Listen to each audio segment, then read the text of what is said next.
voluntad de Dios? Así es, así es. Así es que tenemos que aprender a confiar en el Señor. Pongámonos en pie, iglesia. Vamos a la palabra del Señor, por favor.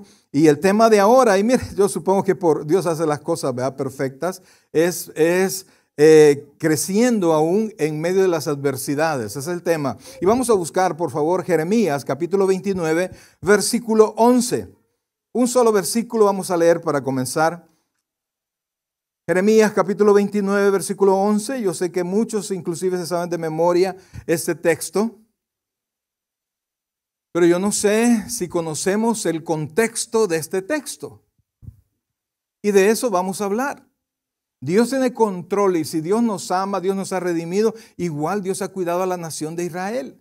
Y la Biblia dice que toda la escritura es inspirada por Dios y es útil para nosotros. Es útil para aprender, es útil para conocer al Señor. Y la misma palabra nos prepara a nosotros para que estemos completos para toda buena obra. Entonces, cuando nosotros estudiamos la palabra, ¿verdad? Y no solo versículos famosos, sino que poder entender el contexto de todo el versículo. ¿Qué es lo que está pasando? ¿Qué es lo que provocó la palabra? ¿Qué causó en los que le estaban escuchando? ¿Cuál fue la consecuencia para que nosotros, después de entender cómo afectó al pueblo que escuchó la palabra, nosotros podamos entender cómo nos afecta este texto? ¿Lo tenemos ahí? Amén.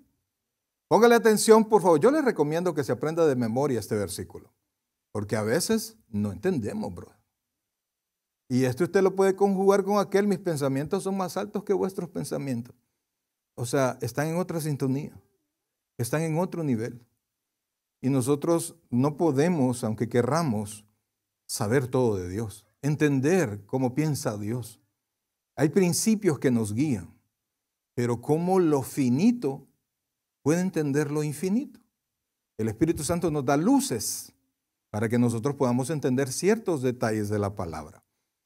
Pero hasta que llegamos, hasta que nos pasan las cosas, pasa cierto tiempo, no dice, era por esto, ¿verdad? Hoy que ya me pasaron muchas cosas y a mis 58 años, casi 59, si hubiera sabido todo esto cuando hice aquello otro, ¿verdad? Así es que, amados, lo tenemos ahí.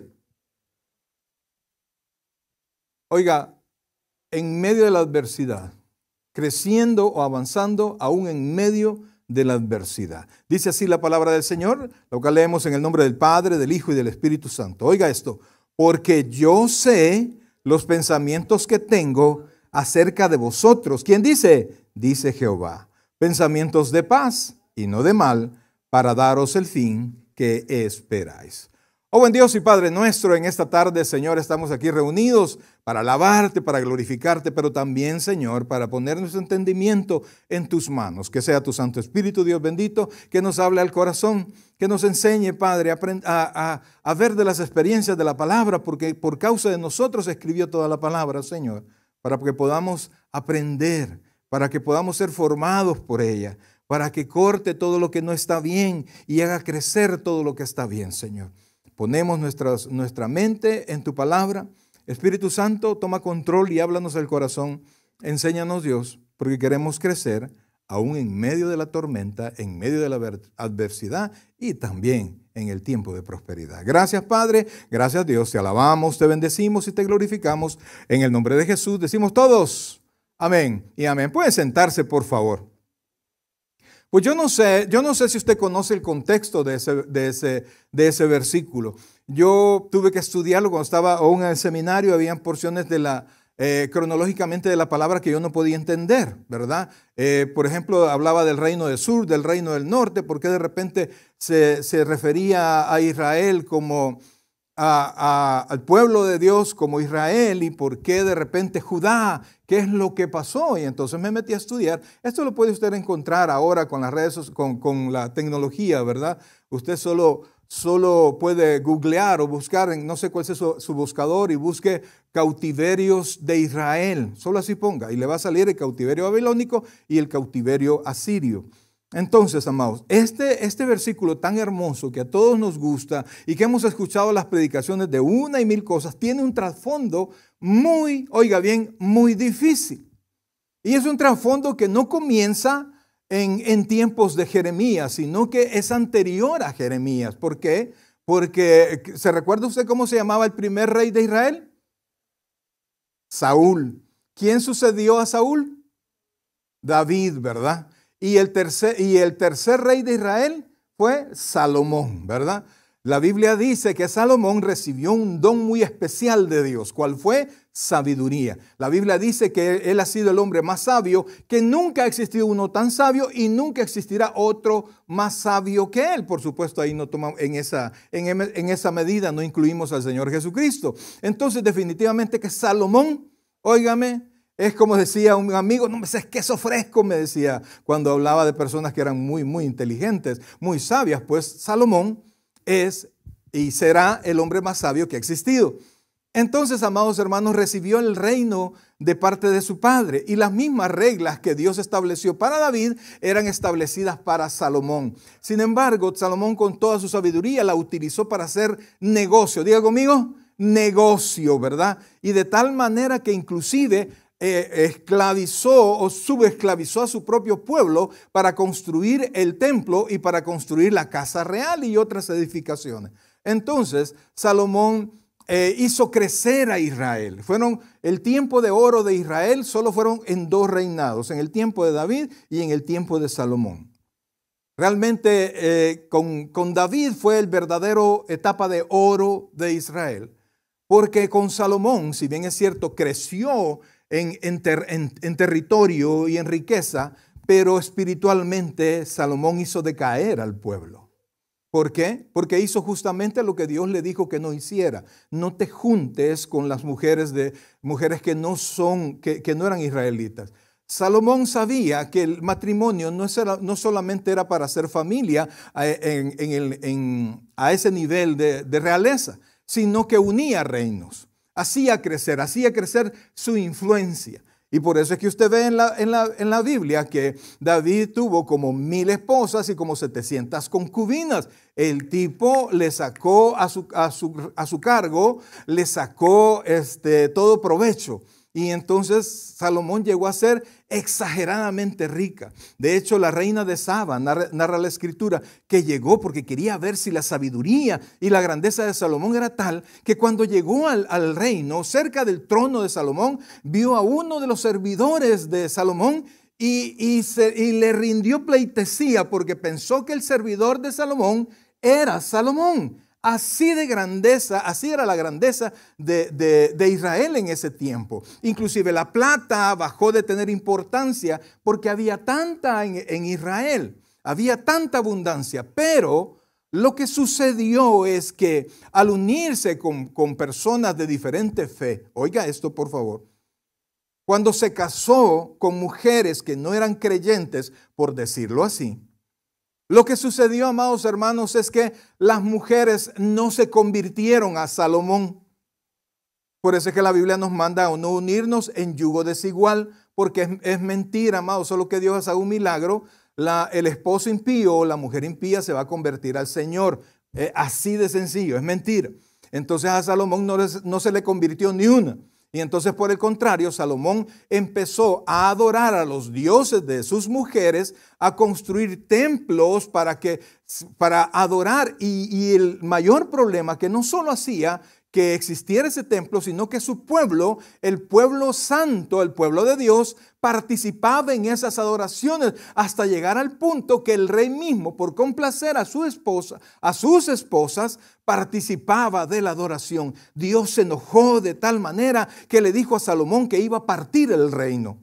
Y entonces, pero le dijo, por amor a mi hijo David, a tu padre David, no lo voy a hacer en tu tiempo, sino que lo voy a hacer en el tiempo de su hijo.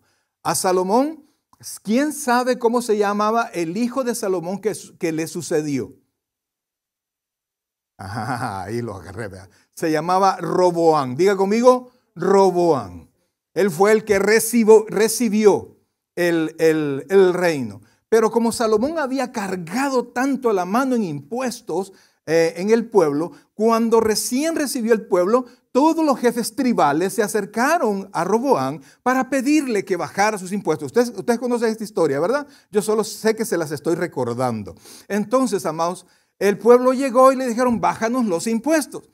Y entonces el muchacho vino, porque era un muchacho, consultó a los ancianos que habían sido los consejeros de su padre y le dijeron, bájales los impuestos, ya es tiempo, bájales los impuestos. Y entonces, bueno, pero como todo muchacho, ay, no estoy tranquilo, voy a llamar a todos mis amigos. Llamó a sus amigos, a sus contemporáneos y ellos le dijeron, no, diles que le vas a presionar más, le vas a cargar más que tu padre. Y entonces, ¿qué fue lo que pasó? El pueblo le dijo, no, contigo no tenemos nada, Salomón. Y 10 tribus, oiga, de las 12, 10 tribus se apartaron del rey. De tal manera que allí Israel se resquebrajó en dos. Por eso es que usted conoce cuando habla del reino del norte y del reino del sur, porque 10 tribus se fueron y 2 tribus quedaron fieles al rey, que fue Judá y que fue Benjamín. Y entonces se partió el reino. A partir de ahí, amados hermanos, usted ve que la historia, tanto en el libro de los reyes y en el libro de crónicas, se bifurca la historia y habla de un rey, reyes de Judá y reyes de Israel. Los reyes de Israel nunca fueron de la tribu de Judá. Siempre fueron reyes a los cuales no les correspondía ser reyes, ¿verdad? Eran reyes paganos, eran malos reyes. En cambio, en Judá, todos venían de la línea del rey David. Eso no quiere decir que todos fueron buenos. Hubo buenos reyes. Entonces, ¿qué fue lo que pasó? En su tiempo, oiga esto, en su tiempo, cada pueblo se fue corrompiendo también. Israel, y con su rey Jeroboam, él no quería que regresara la gente al templo. Oiga esto. Entonces le construyó otro templo. Y no solamente construyó otro templo, sino que trajo otros dioses. De tal manera que Israel, las 10 tribus, no solo fueron rebeldes, sino que se hicieron paganas. Entonces Dios se enojó con ellos. Y en su tiempo, creo más o menos que por el año 700 antes del Señor Jesucristo, Dios permitió que las 10 tribus fueran llevadas por el pueblo de Asiria, por el imperio asirio se los llevó cautivos. Es decir, se llevó a todo el pueblo a vivir a Siria. Allí, eso lo hacían para que el pueblo perdiera su identidad. Lo mismo pasa cuando usted solo se lleva con impío, brother. Y solo ve a los hermanos el día domingo, porque solo viene el culto el domingo. De ahí para allá puros impíos, ¿verdad? Y entonces usted viene y de repente comienza a hablar como ellos, comienza a actuar como ellos, comienza a ver las cosas como lo ven ellos y hace a un lado la palabra de Dios. Entonces Dios permitió que Asiria se los llevara cautivos y hasta la fecha ellos ya no regresaron. Israel no fue tan bueno tampoco, porque adoraba a Dios y presentaba sacrificios en el templo, pero igual adoraba en los lugares altos a otros dioses. Y Dios se enojó de tal manera con Israel, que más o menos por el año 526, más o menos antes de Cristo, permitió que Nabucodonosor, con el imperio babilónico, también se llevara cautivo a Jerusalén. Se fueron cautivos a Babilonia todo este pueblo. Algunos se resistieron y se quedaron, se escondieron y huyeron y después regresaron a su tierra. Pero Dios, oiga bien, Dios trajo ese problema a Israel. Dios permitió que tanto Asiria como Babilonia se hicieran fuertes para que pudiesen someter a Israel. Y le cuento que las dos naciones en el tiempo del cautiverio fueron naciones prósperas, no estaban en necesidad, pero sí estaban en cruenta necesidad espiritual, a pesar de que con ellos estaba Jehová de los ejércitos. Entonces, amados hermanos, lo que pasó fue que en esos cautiverios, Israel sufrió. No es que, vaya, se van conmigo, por favor. No. Hubo un, ¿cómo se llama? Cuando sitiaban la ciudad de tal manera que nada podía entrar y nada podía salir? Ahí se cuenta la historia de que una fulana se comió a su bebé porque no había comida. O sea, fueron tiempos difíciles. Muchos murieron, miles de judíos murieron. Muchachos fueron a madres, les abrieron el estómago, sacaron sus niños y los estrellaron en las esquinas de la de los muros. Entonces realmente, amados hermanos, fue algo que uno dice, no, ¿y aquí qué pasa? Y Israel definitivamente, toda su riqueza, todo su orgullo religioso se valió de repente en nada. Y se llevaron cautivos. Como les dije, algunos se resistieron y se quedaron ahí. Entonces, Dios habló con Jeremías. Jeremías se conoce como el profeta llorón. ¿Por qué? Porque a Jeremías le tocó ver todo esto que estamos hablando, al menos en el tiempo ¿cómo se llama? Judá. Entonces, él vio la riqueza del pueblo, pero también vio la infidelidad del pueblo. Y Jeremías le anunciaba lo que vendría. Jeremías hablaba con el pueblo. El Señor les advirtió, mira, te van a oír, pero no se van a convertir. Y tu orden es, no te conviertas a ellos, o sea, no desistas de predicar.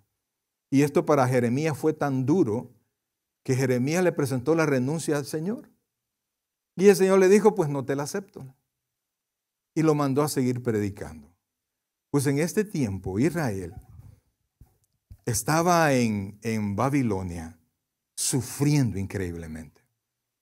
Algunos lloraban, otros supongo que algunos renunciaron a su fe, otros estaban totalmente decepcionados del Dios que los había abandonado. Pero si ustedes se dan cuenta, antes que Dios permitiera esto, ellos mismos habían abandonado a Dios, porque habían tenido una vida religiosa, pero no una vida espiritual con Dios. Amados hermanos, mire, cuando usted viene a la iglesia, usted no viene a ver al pastor. Y aunque vemos a los hermanos y nos encanta ver a los hermanos, usted no viene, no es su objetivo principal hablar con los hermanos, sino que venir a adorar al Señor, escuchar la palabra de Dios, participar con sus bienes en la obra del Señor. Eso es lo que venimos a hacer. Entonces tenemos que tener la actitud de buscar al Rey, de buscar a Dios. Entonces, amados hermanos, esto que ustedes leen, que son palabras tan bonitas, se le dijeron a Israel en ese tiempo de aflicción y en ese tiempo de dolor. A veces no entendemos lo que está pasando. Así, no entendemos, pero Dios nos manda, óigame bien por favor, una especie de medicina. Oiga por favor, una especie de medicina especial para usted. Especial para usted, una medicina que con otra persona no quedara bien. Pero Dios preparó a Nabucodonosor, uno de los reyes más grandes que ha existido en la historia de la humanidad. Lo preparó y lo hizo crecer para someter a su propio pueblo que se había convertido en un pueblo infiel. Y entonces, cuando ya estaban en Babilonia, después de miles de muertes, después de haberlo perdido todo, oiga bien, usted que ama tanto las cosas materiales, después de haberlo perdido todo, inclusive familia, inclusive todo lo que tenían, todo su orgullo nacionalista estaba por los suelos. Dios le escribió a Jeremías, le dijo a Jeremías que hablara al pueblo de Israel. Y vean lo que dice, por favor, desde el versículo 4 y póngale atención, por favor. Y esto ¿qué tiene que ver conmigo, pastor? ¿Qué tiene que ver con nosotros? Amados hermanos, ahora nosotros no somos Israel, pero somos hijos de Dios. Somos la iglesia. Y Dios tiene, oiga bien, una relación personal con cada uno de nosotros. Dios espera todavía más de lo que Israel hacía. Por eso es que a mí me choca cuando la gente dice, no, pastor, pero es que no, yo no puedo ofrendar. Amados, si usted ve en el Antiguo Testamento, Dios hablaba de primogenituras, hablaba de primicias, todo era primero. ¿Y para quién era lo primero? Para Dios. Todo era primero para Dios. Nunca era lo segundo. Ni siquiera animales arruinados. No era para Dios. Para Dios era lo mejor. Entonces usted no puede venir y pagar todo lo que cree usted que tiene que pagar y después traer su ofrenda a Dios. Así no funciona eso. Dios quiere ser prioridad en su vida. Y el diezmo fue una de las razones por las cuales Dios también ajustició a Israel. Pero entonces, mire lo que dice, por favor, que no se trata del diezmo, no se preocupe. Dice versículo 4, mire, dice, ahí mismo estamos en 29:4 de Jeremías. Así ha dicho Jehová de los ejércitos, Dios de Israel, a todos los de la cautividad, oiga esto, a todos los de la cautividad, ¿qué dice? Que hice transportar de Jerusalén a Babilonia. ¿Quién se los llevó, brother? ¿Quién permitió eso? ¿Quién fue la herramienta? Nabucodonosor. ¿Se da cuenta? O sea, usted no puede enojarse con el mundo. Usted no puede enojarse con los gobiernos. Usted, en lugar de enojarse con el vecino o con quien sea, primero vea su relación con Dios, pero no lo vea desde su perspectiva, sino que vea desde la perspectiva de Dios. Desde allí, desde el punto de vista de Dios, júzguese usted, porque si se juzga desde su perspectiva, usted va a decir, bueno, pero el hermano tal, pero fulano, pero mengano no hace tanto como yo. No, es de la perspectiva de Dios, para que usted vea los requerimientos de Dios para usted. Le digo, ningún requerimiento de Dios para nosotros ni es demasiado ni es injusto, porque la medida de nosotros la tiene Dios. Si usted cree que algo es demasiado, es porque usted o no quiere hacer mucho o no se ha valorado bien. Pero Dios tiene la justa medida de usted. Entonces, amados, oiga esto. Así ha dicho Jehová de los ejércitos, Dios de Israel, a todos los de la cautividad que hice transportar de Jerusalén a Babilonia. Mire versículo 5. ¿Cómo cree que se sentía anímicamente Israel? ¿Cómo cree? Decaído, sí o no, porque lo perdieron todo. Llegaron sin nada. Babilonia les robó todo. Inclusive las riquezas del templo se fueron, todo. Entonces, definitivamente que no había alegría. Brazos caídos. Y como dice Hebreos, rodillas paralizadas. ¿Por qué? Ay, no, es que ¿quién va a poder en esto? Pero mire la orden de Dios. Oiga esto, por favor. Versículo 5 dice, oiga, edificad, ¿qué dice? Casas y habitadlas, y plantad huertos, y comer del fruto de ellos.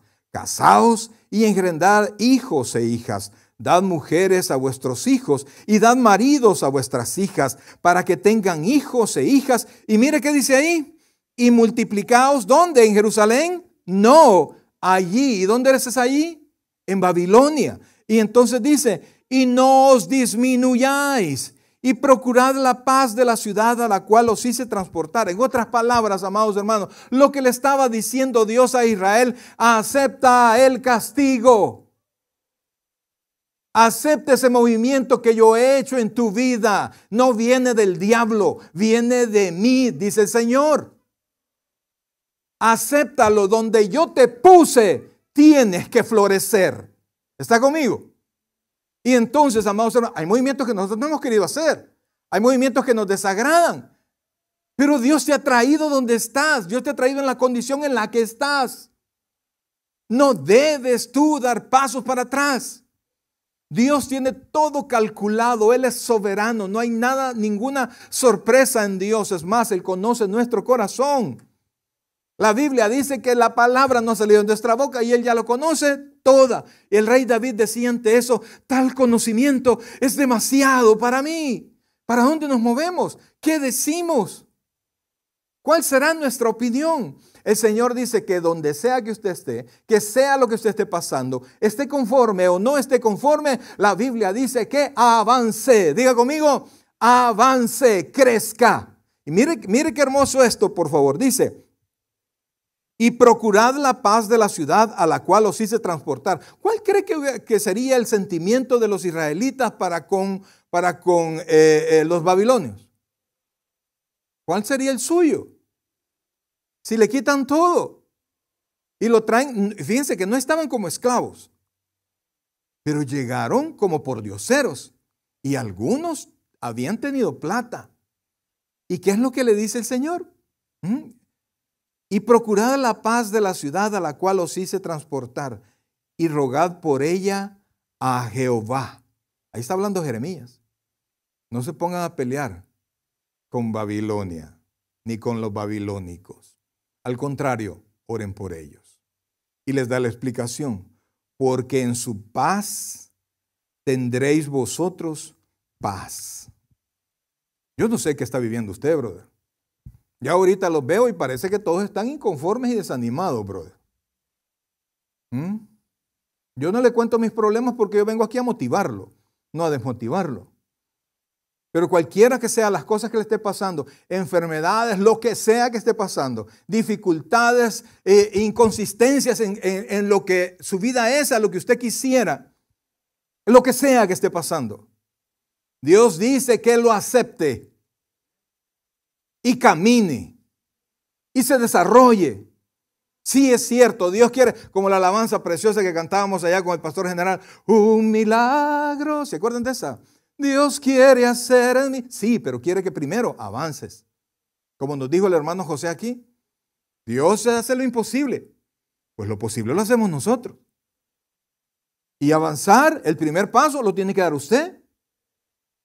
Dios le ha mandado las cosas que han llegado. Es que Satanás me está golpeando, amados. Mire, Martín Lutero decía del diablo, el diablo de Dios. Cuando me dicen eso, solo me imagino con correa, ¿no? ¿Por qué? Porque nada se sale de la voluntad de Dios. Amados hermanos, mire, aunque le parezca difícil lo que yo le estoy contando ahora, si a usted le parece difícil, ¿cómo cree que fue para mí preparando esto que le venía a decir? Si hay cosas que no me gustan ahorita de las cosas que estoy viviendo. Inclusive yo me vine para acá, yo para venirme a este país, yo hablé con el Señor, le propuse al Señor y todavía después yo en el entendido que yo le propuse y todo salió, entonces, pues pero no me vayas a fallar. ¿Quién me había dicho a mí que Dios me había aceptado todas las locuras que yo le pedí? ¿Quién?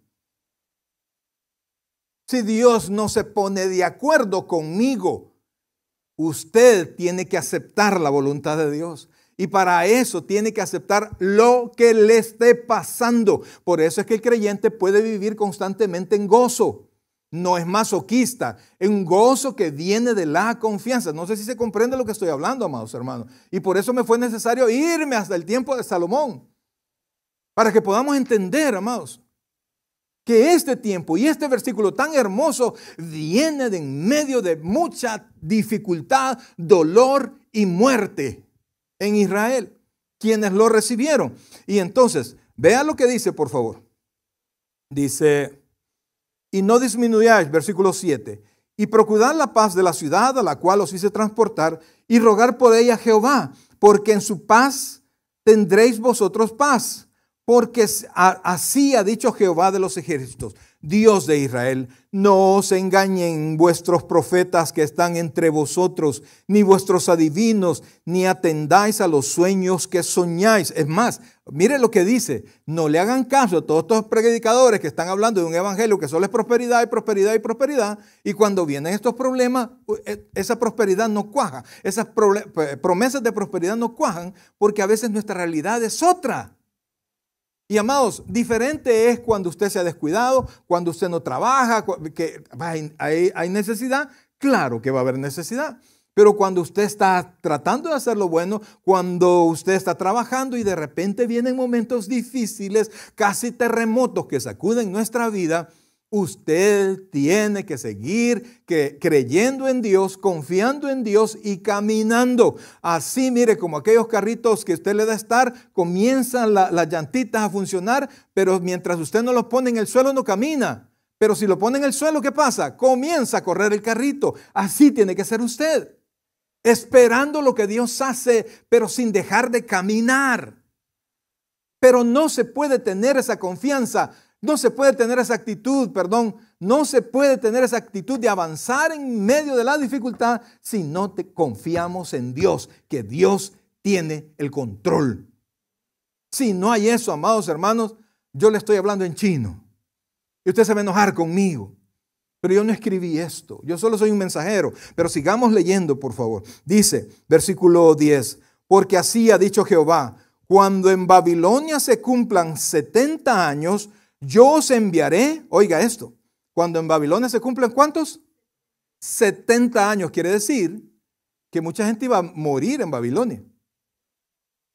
Otra gente iba a nacer en Babilonia e iba a morir en Babilonia.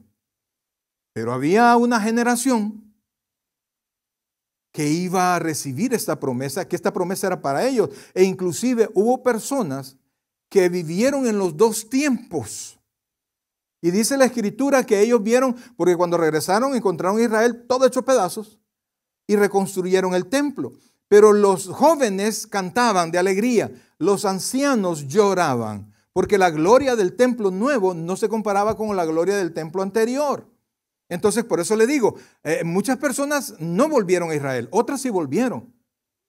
Pero otras que no conocieron a Israel, llegaron a Israel, llegaron a Jerusalén. Y entonces dice, oiga esto, vamos al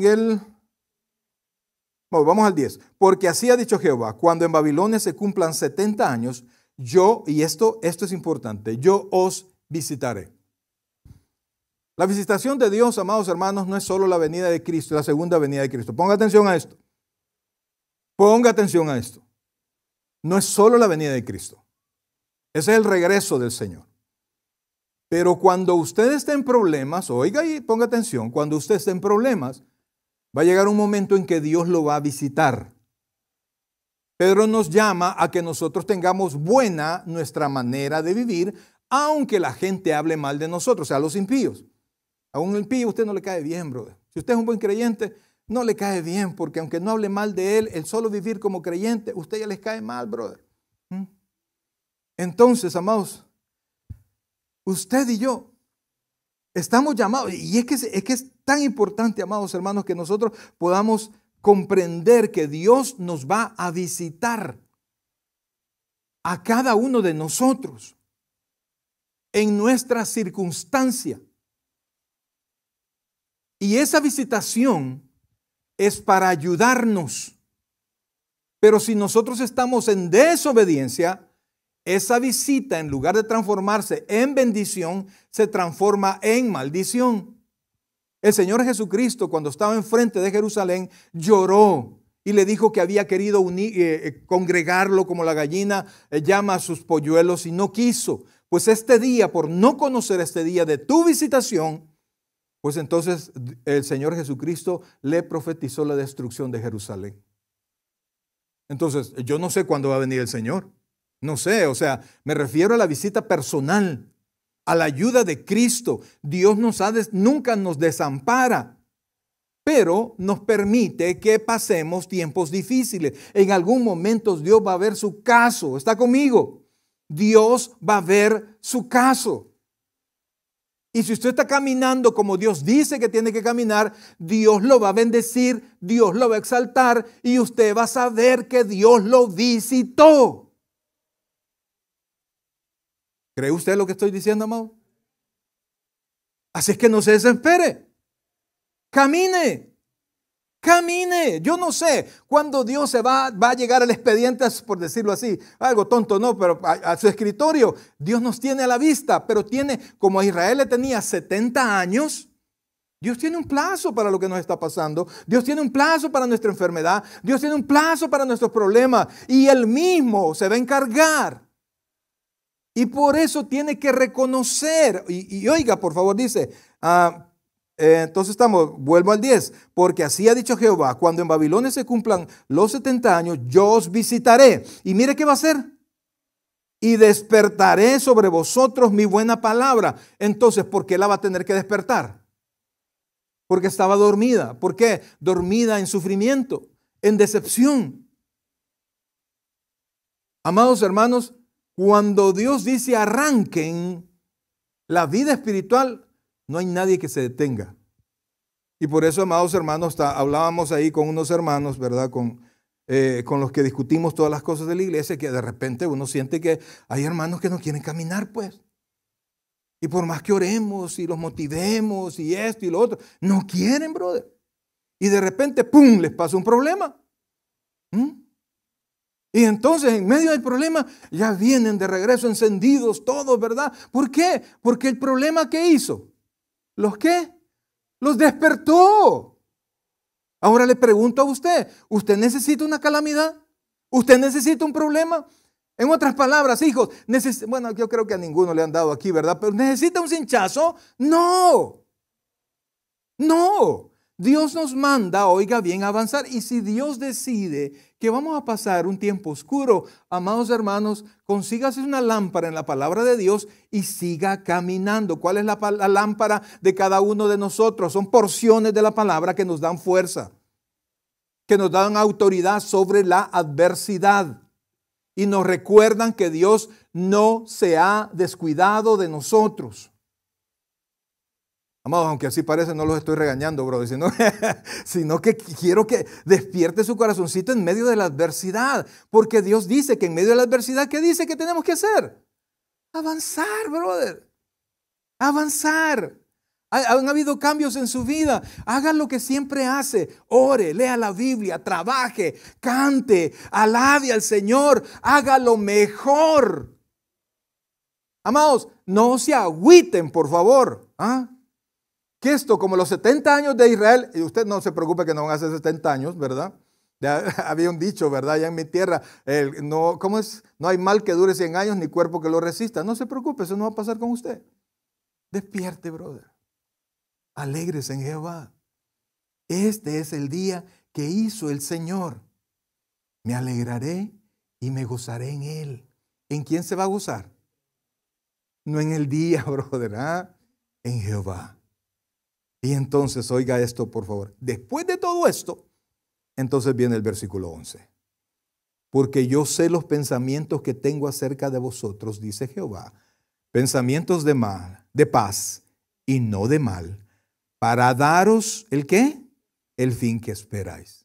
A esta altura podemos comprender el texto. ¿Y para cuándo es el texto? A este momento, amados hermanos, usted agárrelo, tómelo. Y si está pasando momentos difíciles, no se preocupe. Usted no sabe los pensamientos de Dios. No lo sé. Hay unos que están puestos en la palabra. Las intenciones de Dios están puestas en la palabra, pero yo no sé específicamente para cada uno qué es lo que Dios va a hacer. Pastor, ¿y usted qué opina? Mire, ¿sabe cuál es la pregunta que más nervio me da? ¿Usted qué opina, pastor? Lo que usted me diga voy a hacer. No, le digo, a mí no me meten en ese rollo, brother. A no ser que sea, o me voy con mi amante o con mi esposa. No, quédese con su esposa. Ahí sí se lo digo con autoridad. Pero de ahí para allá hay decisiones que usted tiene que saber, brother. Que usted solo tiene que tener los parámetros de Dios para tomar la decisión. Pastor, hay 2 muchachas que me gustan. Ajá, y son creyentes. No, solo una. Vaya, no sigamos discutiendo. Pero la que me gusta es la otra. Preséntele al Señor, tráigalo a la iglesia, se convierte. Ahí está. Ya ni siquiera hay que preguntar más. Pero si no lo hace, brother, no hay dónde discutir. Yo no puedo darle, no sé si usted se recuerda, mi hermano Eliú, que antes habían unos vales de gasolina, ¿verdad? No, unos permisos para manejar por 30 días. El que no tenía licencias le pagaba a alguien y le daban un permiso de tránsito para poder circular sin problemas. Yo no tengo de esos permisos, brother. Por más que me lo pida, pero pastor, yo solo transmito lo que Dios dice. Y entonces dice, oiga esto, cuando Dios le haga despertar a usted, y por eso es que si Dios lo va a hacer despertar a usted con los problemas, de mi parte, bienvenidos los problemas que llegan a usted y que llegan a mí. Porque no hay cosa más bella de un cristiano que estar despierto en Cristo, brother. Despiértate tú que duermes. ¿Y qué? Y levántate de los muertos. Y te iluminará el qué? La luz de Cristo. Brother, si quiere quejas, yo creo que yo tengo más que usted, pues. Pero si yo me voy a quejar con alguien, me voy a quejar con Dios. Es más, hay quejas que yo ni a mi esposa se las presento, pues. Se las digo, hay penas que uno anda, que ¿para qué pues? Ahí la voy a batir. Y por gusto pues, no puedo hacer nada, ella tampoco, y entonces, es con Dios.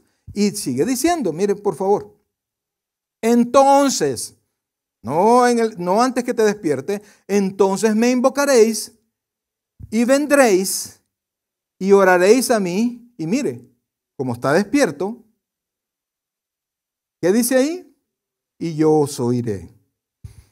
Cuando nosotros no comprendemos estas cosas, amados, y venimos con un resentimiento por las cosas que nos están pasando, y venimos y clamamos a Dios, y enojados por las cosas que nos pasan, ¿y por qué me viene esta enfermedad? ¿Por qué hoy que soy creyente? ¿Hoy que hago esto? ¿Hoy que hago lo otro? Dios no lo va a oír, bro. Dios no lo va a oír. Con que a Job no le dijo qué pasaba. Job decía, y déjenme hablar con él. Oiga, Job, el santo, yo le haré entender. Job a Dios. Y cuando Dios se le presentó, Dios le concedió la petición, se le presentó en un torbellino. Y cuando Job vio eso, no. Dios sabía que no tenía nada, Job sabía que no tenía nada que decir. Y lo más tremendo es que Dios no le contestó nada a Job, sino que le trajo su presencia y preguntas. ¿Y sabe qué le preguntó Dios a Job? ¿Quién eres tú? ¿Quién es este? Ni siquiera tú, ¿quién es este? Y entonces comenzó a decir, ¿dónde estabas tú cuando yo hice esto y lo otro? O sea que la respuesta de Dios para Job fue su presencia. Aquí estoy y confía. No le dio explicación. No le dijo, es que mira, ese diablo me enganchó. Vieras que salió y me dijo que tú me adorabas solo porque yo te tenía, no sé si se entiende la expresión, bien alivianado. ¿Ah? No. Y entonces dice, entonces, el 12, entonces me invocaréis y vendréis y oraréis a mí y yo os oiré y me buscaréis y me hallaréis. ¿Por qué dice? Porque me buscaréis, ¿está conmigo, iglesia? ¿Sí? Estamos en el 13. Porque me buscaréis, ¿de qué? Pastor, pero yo he venido a la iglesia con todo el corazón. Sí, pero no has aceptado lo que Dios está haciendo. No le has dicho al Señor, Señor, hágase tu voluntad. Y entonces, si usted viene reclamándole a Dios, Dios no lo va a oír. Y entonces dice después, y seré hallado por vosotros, dice Jehová, y haré volver vuestra cautividad, y os reuniré de todas las naciones y de todos los lugares a donde os arrojé, dice Jehová, y os haré volver al lugar de donde os hice llevar. ¿Quién lo llevó? ¿Quién pagó el pasaje? ¿Quién planificó? Así como ahora trabaja el hermano Esencio también, allá arma los vuelos, los paquetes de viaje. Usted quiere viajar, hable con él. Le va a conseguir hasta el carro. En un paquete, no echó todo. Pues eso hizo Dios. Les consiguió el pasaje, les consiguió la persona, les consiguió la estancia. Miles murieron. Y en el capítulo 24, solo lo vamos a leer. Ahí mismo, 24:5. Dios le dio una visión a Jeremías y le dio 2 cestas con higos. Oiga esto. Unos higos estaban tan malos que no se podían comer. Y los otros estaban tan bonitos que eran deseables. Pues Dios le muestra dentro de Israel, 2 tipos de personas en estos higos. Y solo lo vamos a leer. Estamos en Jeremías 24:5. Así ha dicho Jehová, Dios de Israel, como estos higos buenos, así miraré a los transportados de Judá, y a los cuales eché de este lugar a la tierra de los caldeos, que son los mismos babilónicos, para bien. Porque pondré mis ojos sobre ellos para bien, y los volveré a esta tierra, y los edificaré, y no los destruiré, los plantaré, y no los arrancaré. En cambio dice el versículo 8, y como los higos malos, que de malos no se pueden comer, así ha dicho Jehová, pondré en Sedequías, rey de Judá, a sus príncipes y al resto de Jerusalén, oiga esto, que se quedó en esta tierra, y a los que moran en la tierra de Egipto, es decir, los que se escondieron y se quedaron en Israel, los que se fueron corriendo a Egipto, no aceptaron la voluntad de Dios y no se fueron a Babilonia. Van a ser higos, oiga esto, van a ser higos tan malos que no son hijos deseables. Y los daré por escarnio y por mal a todos los reinos de la tierra, por infamia, por ejemplo, por refrán y por maldición a todos los lugares donde yo los arroje. Y los enviaré sobre ellos espada, hambre, pestilencia, hasta que sean exterminados de la tierra que les di a ellos y a sus padres. ¿Por qué? Porque no aceptaron la corrección de Dios. Como dice Hebreos, a nadie le gusta estar en disciplina. Pero la disciplina da frutos de santidad. Pero para que la disciplina dé frutos, mi querido hermano, tiene que ser recibida, tiene que ser entendida, aceptada y tiene que tener un corazón arrepentido. Y cuando usted ore, Dios lo va a escuchar. Ahorita probablemente usted se siente transportado. Mira en la situación en la que me encuentro, mírame cómo estoy, mira los problemas que tengo, mira este dolor, mira esta deuda, mira mi hijo, mira esta. Dios lo movió a ese lugar porque Dios quiere de usted un cristiano ahora que confíe en Él. Si sube la marea, usted confía en Dios. Si la marea baja, usted sigue confiando en Dios. Si está en bendición, usted vive en bendición, alegre con Dios. Si está en problemas, vivimos confiando en Dios. Iglesia, le digo que ninguna de estas circunstancias nos aparta del amor de Dios. Ninguna. Ni lo alto, ni lo profundo, ni ninguna cosa creada nos puede apartar del amor de Dios que es en Cristo Jesús. Ni perdóneme la expresión, ni las dolamas de tanto que se queja. Ni eso tiene el poder de alejarlo del amor de Dios. Porque el amor de Dios está sobre nosotros, fue derramado en nosotros, en Jesucristo, de tal manera que mandó a su Hijo único a morir por usted. ¿Y usted cree que de haber gastado tanto, lo va a dejar perder? Por supuesto que no. Vamos ahora. Pasen, por favor. Oh buen Dios y Padre nuestro, en esta noche, Señor, en esta noche de fe, Padre celestial, en la que nos presentamos delante de ti, Señor, algunos entendemos y estamos sabedores, Dios, de que estamos en problemas y que hemos cometido errores. Algunos no nos gusta la situación en la que estamos viviendo. Sentimos como que hemos sido transportados de una vida de bendición a una vida de problemas, Dios. Pero hoy, Padre, con la palabra entendemos, Dios, que todo viene de ti. Oh, Santo Espíritu.